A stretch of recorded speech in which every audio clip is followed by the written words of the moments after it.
Constitution की बात कही, हाल ही में एक्चुअली कल ही हुआ था कि एक कॉमेडियन जो हैं महाराष्ट्र में, उन्होंने संविधान को दिखाया और कहा इस संविधान से मुझे अभिव्यक्ति की आज़ादी मिलती है, मैं कुछ भी कह सकता हूँ। अभिव्यक्ति की आज़ादी कानून के दायरे में,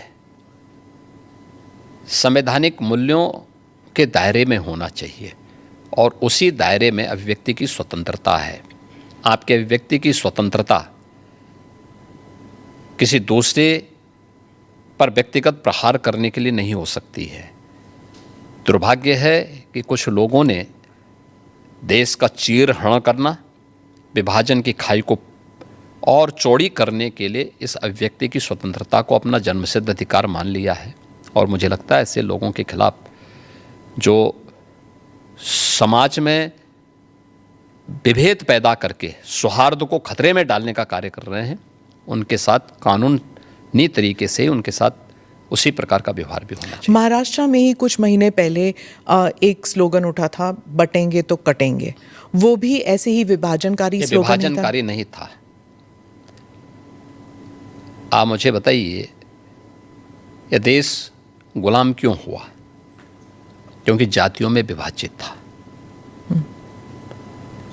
अगर उनको जोड़ने की बात की जा रही है कि वे बंटो मत, अच्छे के बारे में सोचो, विकास के बारे में सोचो, विरासत के बारे में सोचो। ये उछला नहीं था, ये यूपी से मैंने ही कहा था कि बटेंगे तो कटेंगे, एक रहेंगे तो सेफ रहेंगे।